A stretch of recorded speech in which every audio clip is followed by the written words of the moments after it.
সবাই নতুন ড্রেস পরেছে, তোমার গেঞ্জিটা কোথায় গেল? এখন বাজছে 2:10। আজকে আমরা সেরমভাবে খাওয়া দাওয়া করিনি একটাই কারণে, কালকে রোদে রোদে এত হাঁটাহাঁটি হয়েছে, তারপরে এসে সেরমভাবে জল টল খাওয়া হয়নি, তারপরে এসে এসিতে বসেছি, ঠান্ডা জল খেয়েছি, শরীরটা খুব একদম মানে ঝিমিয়ে গেছি পুরো আজকে তাও সকালবেলা উঠে, যেহেতু রাখি পূর্ণিমা, সকালবেলা জলখাবারে লুচি আর ছোলার ডাল করে দিয়েছিলাম। আর রাখি পূর্ণিমার গিফট আমার ছেলে মেয়ে আগে থেকে পেয়ে গিয়ে বিশাল খুশি। দুজনকে আমি গিফট যেটা দিয়েছি সেটা হচ্ছে ওদের বোতল, চিনি আসার পর থেকে বোতল ভাঙার শেষ নেই, আর টিফিন বক্স ভাঙার শেষ নেই। ওই জন্য সব থেকে আমি সিদ্ধান্ত নিয়েছি স্টিলের বোতল, স্টিলের টিফিন বক্স।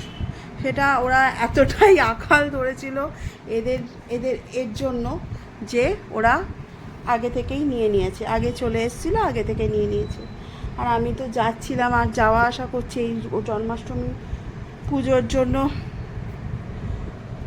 মানে কেনাকাটা করার জন্য। যখন যাই না বাইরে, এমন লিস্ট ধরিয়ে দেয়, আমি এটা দেখেছি, আমার এটা স্বভাব হয়ে গেছে।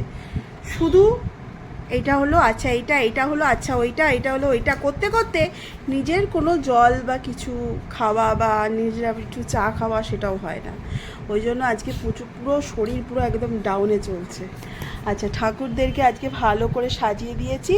ওরা রাখির পুরো নতুন জামা কাপড়, শুধু গপুর জন্মদিনে গপু কেন একা পরবে, আমার সব ঠাকুরই পরেছে, হ্যাঁ বেশ ঠিকঠাক করে পরেছে। এটা পেয়ে তাদের থেকে আমি খুশি হয়েছি যে আমি পড়াতে পেরেছি।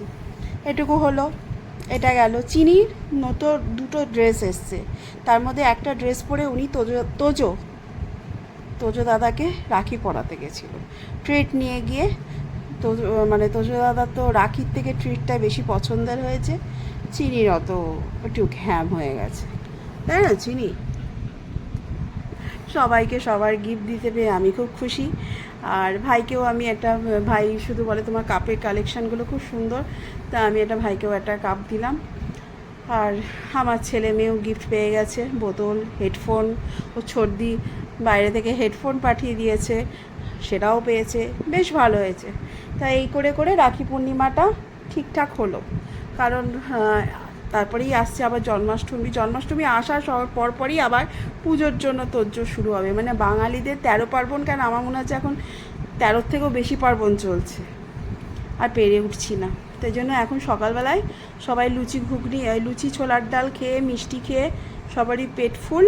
বললো যে মা ফালতু ফালতু রান্না করো না, সব থেকে বড়ো কথা কর্তামশাই খাবেন না যখন, ওই জন্য রান্নাবান্নাটাও করলাম না।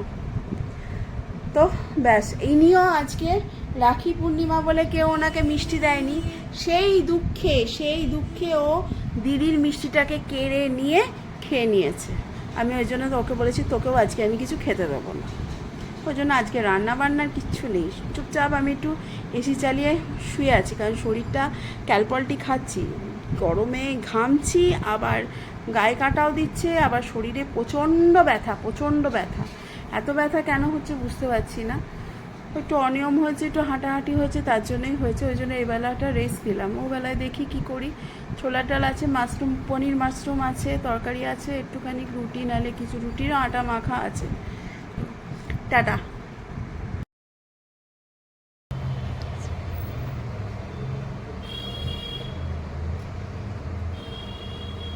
বা খুব সুন্দর, এটা এখানে পড়াচ্ছিল।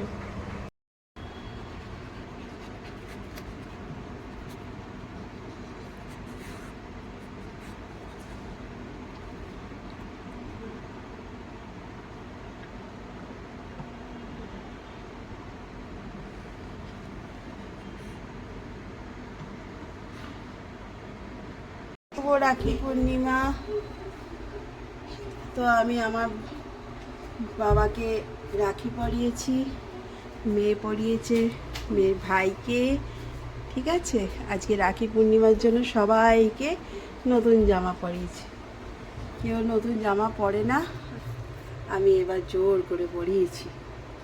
আর এই যে লাইটটা লাগাবো সব একসাথে, আর হচ্ছে না। এই যে সরস্বতী মা, না এই যে হচ্ছে বড় মার শাড়িটা খুব সুন্দর হয়েছে। আর আর সবার দিয়ে হিরো লাগছে আমার গোপুর সোনাকে, একদম হিরো হিরো। চিনি, তুমি তোজো দাদাকে রাখি পরিয়েছো, দিয়ে তুমি প্লাস্টিক ছিঁড়ছো সকাল সকাল। আমিও ভাইকে রাখি পরালাম, তখন কেউ ছিল না যে একটা ফটো তুলে দেবে, তো রাখি পরালাম। ও একটু তাড়াহুড়ো ছিল, রাখি পরিয়ে দিলাম। আর ও বললো দিদি আমি শুধু চা খাবো, সকালবেলা এত সকালে খেতে পারবো না, এইবার তো টাইমগুলো পড়ে গেছে, এত সকালে খেতে পারবো না। আমি একটু লুচি আটা ময়দা মেখে রেখেছিলাম যে লুচি করব, আমিও চা খাইনি, চাটা পরে ও আর আমি মিলে খাবো। তো দেখলাম ও বললো আমার সময় নেই, তাই আমি দুটো মিষ্টি আর চা খেয়ে যাও। আর এই যে ছোলার ডাল হয়ে গেছে, ছোলার ডালটা বসিয়ে আমি গেছিলাম, ছোলার ডালটা হয়ে গেছে। আর এই যে এবার ছেলে দিয়েছে দাদাকে, কিন্তু দাদা কোনো গিফট দেয়নি, বলছে যে আমি তো 18 বছর হয়নি, যা দেবে তুমিই দেবে। ময়দাটা এখন পুরো সফট ডো হয়ে গেছে, এবার লুচিগুলো ভেজে দিলেই হয়ে যায়। চলুন চলুন এবার একটু করে দিয়ে দিই, তারপর আমি চা খাবো। পুজো করে উঠে আগে সকাল সকাল বাল্য সেবা করি, তাতে যদি ভগবান আমাকে বলে হ্যাঁ তুমি জীবন যুদ্ধে পেয়েছো, আমার মা বলবে তুই পারিস বটে কিছু। এইগুলো না একটু সুজি ময়দা হিং দিয়ে মাখিয়ে রেখেছিলাম, ওই জন্য এরকম একটু নরম নরম কচের হয়ে গেছে, কিন্তু খাস্তা হয়েছে দেখেই বোঝা যাচ্ছে। কুটে এসছিস বাবা, বসো, পাখা চালিয়ে দেবো বাবা, পাখা চালিয়ে দেবো, বসো বসো। কোনটা খাবে? আচ্ছা চিনি তুমি একটু খাবে তো, চিনিকে একটু দাও, চিনি এ নাও। আচ্ছা এটা কালকে তুই কী করেছিস বলতো, কেমন হয়েছে? হ্যাভি। ভালো খাবার ভালো লাগে না বলতো? সর্দির রাখিটা খুলে রেখেছিস?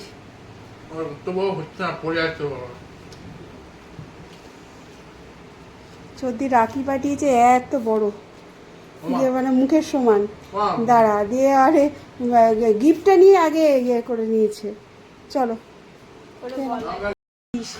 অল্প সেজেছিস, আজ 3 সেজেছে, কি সুন্দর সেজেছে, কি সুন্দর লাগছে। হ্যাঁ চিনি তুমিও ছাজবে, চিনি তুমিও ছাজবে। ও সেজেছিল সকালবেলা, এখন হাঁপিয়ে গেছে, গরম লাগছে।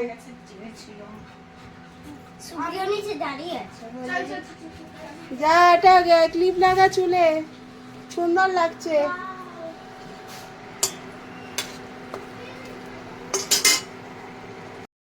সবাই নতুন ড্রেস পরেছে, তোমার গেঞ্জিটা কোথায় গেল? হ্যাঁ তুমি যে ততুজাটাকে গেছিলে রাখি পরাতে, তুমি নতুন গেঞ্জি পরে, গেঞ্জিটা কই? গরম লাগছে আর গেঞ্জি পরবো না? আচ্ছা চলো আসো।